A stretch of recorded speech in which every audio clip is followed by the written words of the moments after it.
Okay, so next part we will see, and त्या चॅप्टरचं नाव आहे chapter number 3. त्या चॅप्टरचं नाव आहे forced oscillations.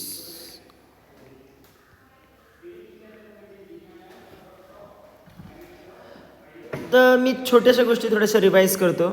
The very first thing we saw is undamped oscillation. ह्याच्यामध्ये setup काय होता, consider करा एक प्लेन सरफेस आहे,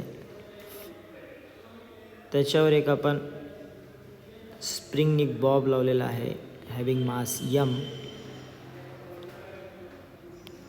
आणि हा कम्प्लिटली फ्रिक्शनलेस आहे आणि बाहेर मीडियम नाही आहे, व्हॅक्यूम आहे.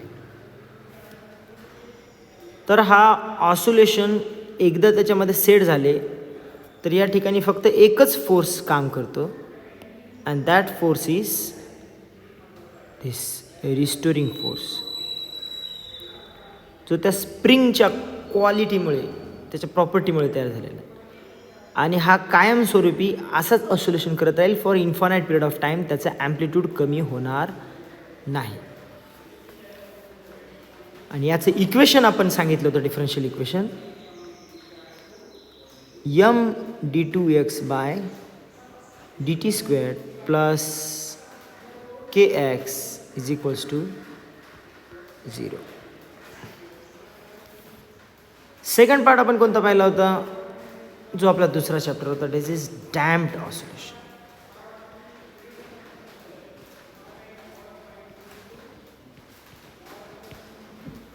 ह्याच्यामध्ये काय होतं,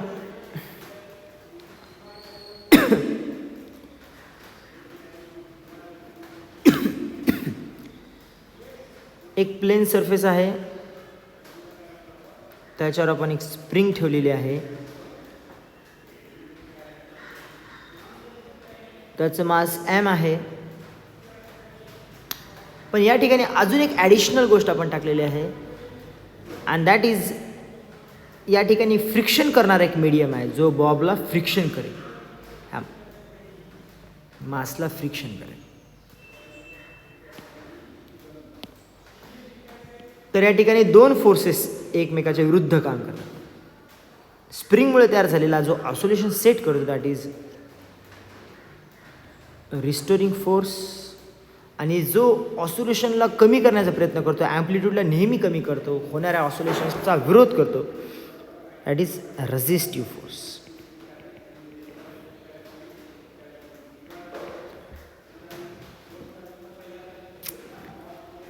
ओके, आणि ह्याचं आपण इक्वेशन काय तयार केलं होतं, जे आपल्याला भेटलं होतं, M d2x by dt square plus R dx by dt plus kx is equals to 0. हे आपल्याला इक्वेशन भेटलं होतं. यामध्ये काय होतं की रिस्टोरिंग फोर्स ह्याला ऑसिलेशन सेट कर म्हणतो, पण रेझिस्टिव्ह फोर्स काय करतो, हे ऑसिलेशन हळूहळू कमी करतो. त्याच्याही 3 केसेस आहेत. एकामध्ये ऑसिलेशन अर्धच करतो, एकामध्ये ऑसिलेशन हाफ करतो, म्हणजे एकामध्ये ऑसिलेशन हाफसुद्धा करत नाही, एकामध्ये ऑसिलेशन हाफ करून या ठिकाणी थांबतो, आणि एकामध्ये तो ऑसिलेशन हळूहळू कमी करतो. आणि त्याचे आपण 3 पार्ट पाहिले होते, but is critically damped, over damped, critically damped आणि under damped or damped oscillator. Third part आता या ठिकाणी आहे, दॅट इज फोर्स्ड ऑसिलेशन.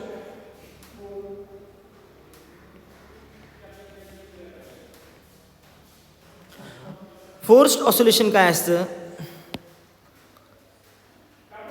एक प्लेन सरफेस आहे फ्रिक्शनलेस, त्याच्यावर आपण एक स्प्रिंग ठेवलेली आहे,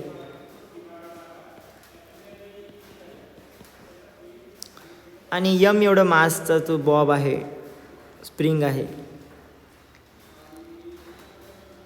या ठिकाणी रिस्टोरिंग फोर्स सोबत अजून मीडियम सुद्धा आहे, जो काय करतो, रेझिस्टिव्ह फोर्स म्हणून काम करतं. आणि ॲडिशनली बाहेरून एक कोणीतरी अजून एक पिरियॉडिक फोर्स अप्लाय करतोय, एफ पिरियॉडिक.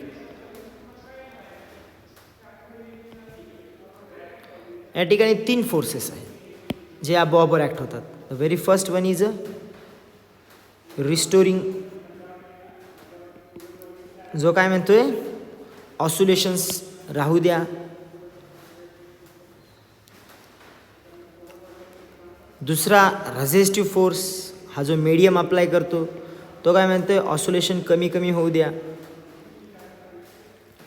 आणि तिसरा फोर्स हा बाहेरून अप्लाय केलेला फोर्स, हॅमर केलेला फोर्स जो पिरियॉडिक आहे, आणि तो काय म्हणतोय की जे रेझिस्टिव्ह फोर्समुळे कमी झालेले ऑस्युलेशन आहेत ते परत रिस्टोर व्हावे आणि हा अनडॅम्प्डसारखा ऑस्युलेट व्हावा.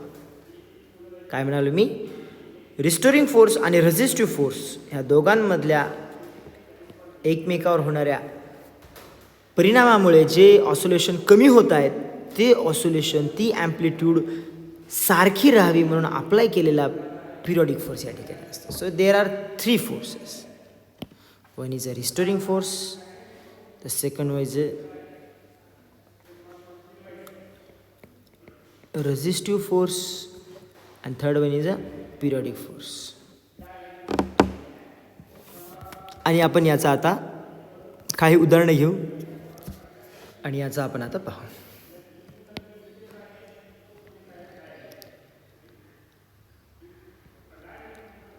ही मंदिराची घंटा आहे. 1 मिनिट.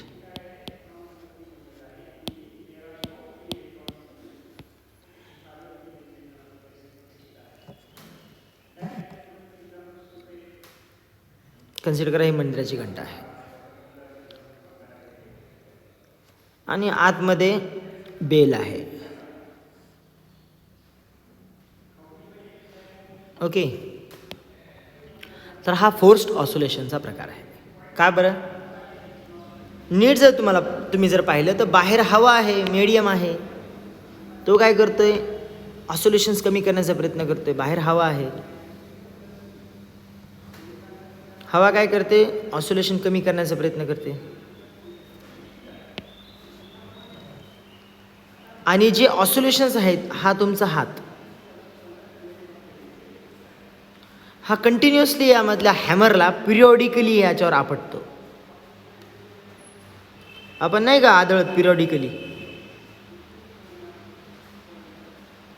आणि हा जो घननाद आहे, घंटीचा नाद आहे, हा कायम राहतो जोपर्यंत आपण याला हॅमरिंग करतो. आपण जर एकदाच टोला मारून जर सोडून दिला, हॅमरिंग करत नाही राहिलो, तर हा घंटीचा आवाज हळूहळू डॅम्प होऊन जाईल. ओके, पण जर आपण ह्याला जर कंटिन्युअसली जर आपण ऑस्युलेट करत राहिलो, ओके, एका विशिष्ट फ्रिक्वेन्सीने, तर हा कायमस्वरूपी घननाद करत राहील. सो या ठिकाणी आपण हाताने अप्लाय केलेला फोर्स कोणता आहे, पिरियॉडिक एक्सटर्नल फोर्स. हवेचा जो आहे तो आहे रेझिस्टिव्ह फोर्स.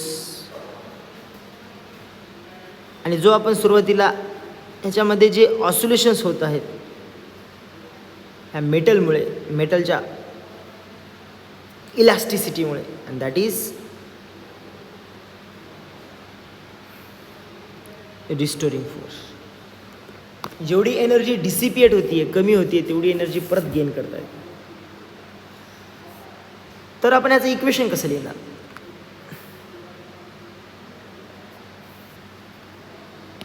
ह्याचं इक्वेशन येणार equation of a forced ऑस्युलेशन.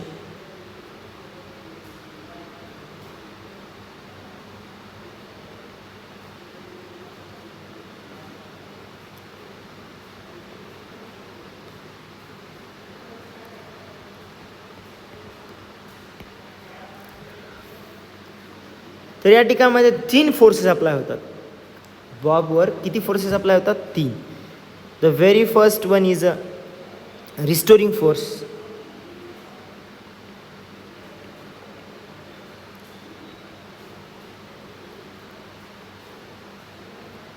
The second one is damping force or resistive force. डॅम्पिंगलाच रेझिस्टिव्ह म्हणतात. And the third one is a external periodic force or hammering force.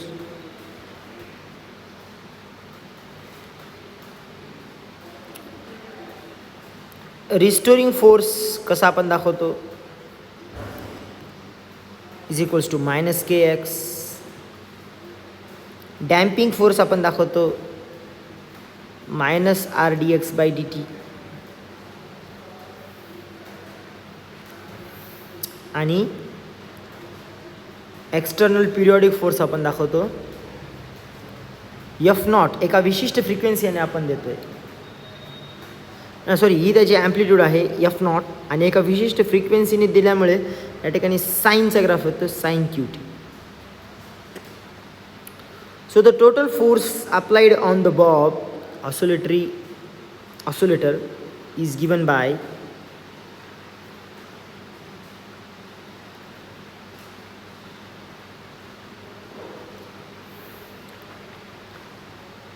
minus kx minus rdx by dt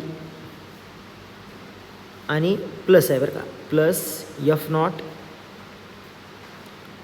sign of q t. Force is nothing but m d2x by dt square, which is equals to minus kx minus r dx by dt plus f naught sin of qt. And when we do that, you will get m d2x by dt square plus r dx by dt plus kx is equals to f naught sin of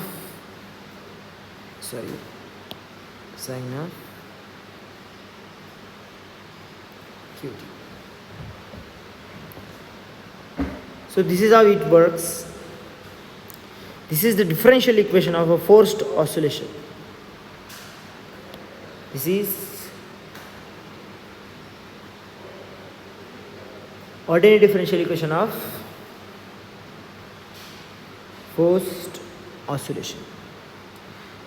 हे ह्याची order काय आहे? ह्याची order आहे second order highest derivative. Second power of highest derivative is degree. Degree किती आहे? It's 1. त्याच्यानंतर इथं लिनियर आहे का नॉन लिनियर आहे? Linearity, it's linear.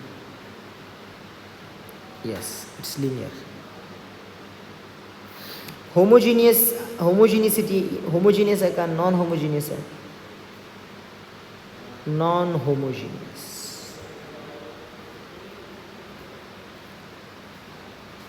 So this is ordered differential equation of order 2, degree 1, linear type and non homogeneous differential equation. Okay.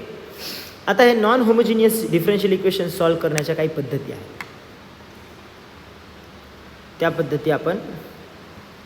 त्या पद्धतीचा वापर करून आपण हे इक्वेशन सॉल्व करू शकतो.